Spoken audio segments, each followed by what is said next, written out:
Good morning, students. I am here to discuss from your science book, chapter 16, Safety and First Aid. So, I am here to discuss the topic, and today my topic is fracture. Fracture. Broken bones. Fracture means जब हड्डी टूट जाती है तो उसको क्या कहते हैं? Fracture. A fracture is a breaking of bones. The affected body parts become very painful and swells up. There is a severe pain as a result of which the patient is unable to move his body parts. और उसके क्या होता है कि body parts में भयानक दर्द हो जाता है और पेशेंट जो है अनेबल हो जाता है उस बॉडी पार्ट से वर्क करने के लिए और वो कुछ भी नहीं कर पाता है. In case of fracture we should give the first aid as follow. ठीक है, जब भी कभी फ्रैक्चर हो तो इस पेशेंट को कैसे फर्स्ट एड देना चाहिए वो हम देखेंगे. जब फ्रैक्चर हो जाता है, हड्डी टूट जाती है, तो पेशेंट ठीक से खड़ा नहीं हो पाता है और वो चल नहीं पाता है. जो पार्ट टूट गया है उस पार्ट से कोई भी वो काम नहीं कर पाता है और उसको भयानक पेन से सामना करना पड़ता है. Let us see how we should give first aid. Okay, do not allow the patient to move. पहली बात, जब भी हड्डी टूट जाए तब कभी भी पेशेंट को मूवमेंट करने के लिए ना कहिए.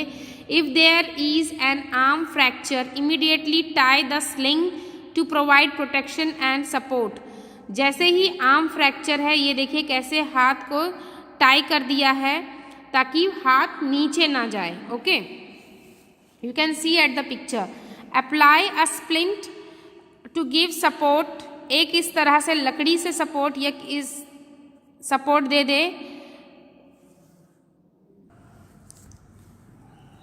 सो splint, apply a splint to give, splint means patti, to give support to the broken bones. It is a medicine that is provided for, this is a kind of a treatment, not a medicine, to provide for the patient when he or she is affected from the broken bones.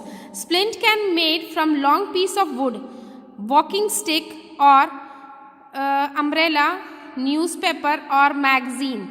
Means कुछ tight होना चाहिए material ताकि उसकी हड्डी जो उसके हाथ पर एक स्ट्रेट हो जाए.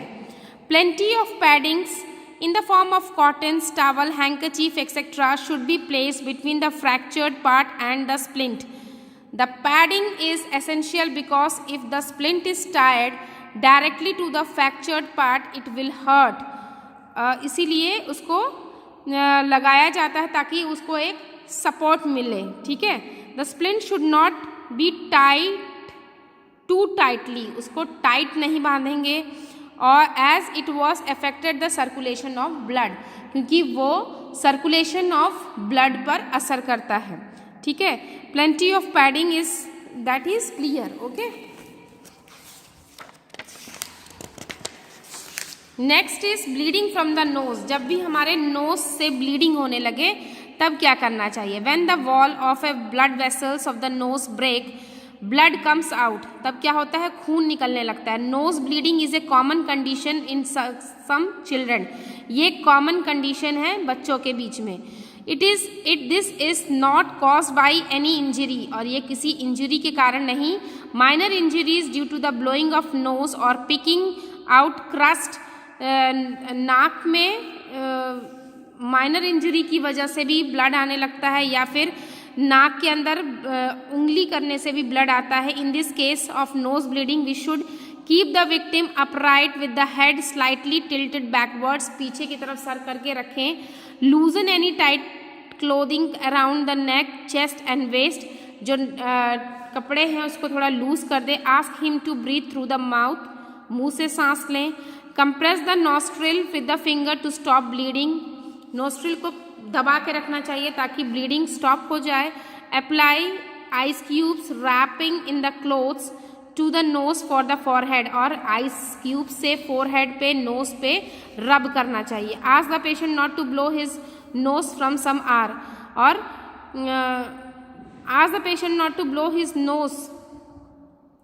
कुछ देर के लिए अपने नोज से ब्लो ना करें, सांस ना लें और मुंह से सांस लें. Take him to to visit a doctor, और उसके बाद उसको डॉक्टर के पास लेकर जाएं। नेक्स्ट है स्टूडेंट्स बर्न्स। बर्न्स के बारे में तो आपको अच्छे से पता है कि बर्न्स क्या होता है। हम फाइन क्रैकर से जल सकते हैं, या फिर स्टीम से हॉट वाटर या हॉट मिल्क के स्टीम से भी जल सकते हैं, और केमिकल से या इलेक्ट्रिक शॉक से हम बर्न हो सकता है, हमारे बॉडी में बर्निंग वाली केस हो सकती है। But there should be some proper minors can be treated at home. Submerge the burned area in the cold water. जब भी जलता है तो लगातार उसको ठंडे पानी में रख दें। It give relief from the burning sensation. जो आपकी जलन है उससे वो राहत देता है। Apply the paste of water, apply a paste of water and baking soda to relieve the pain. Paste मतलब बेकिंग सोडा का और वाटर का पेस्ट बना करके उसमें लगाएं ताकि वो पेन से रिलीव करें। You can also apply a antiseptic cream to prevent infections, और उसके ऊपर एंटीसेप्टिक क्रीम लगाएं ताकि इन्फेक्शंस ना हो। ठीक है।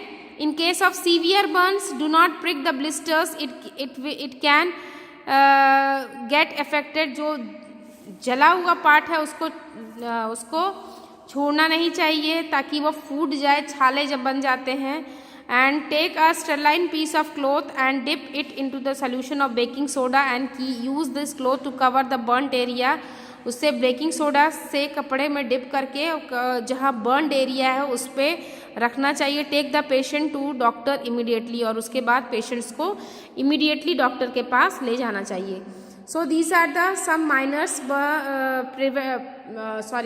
these are the some measures to how they will get treated. Okay students, next in case of chemical burning, this we will discuss in the next video lecture.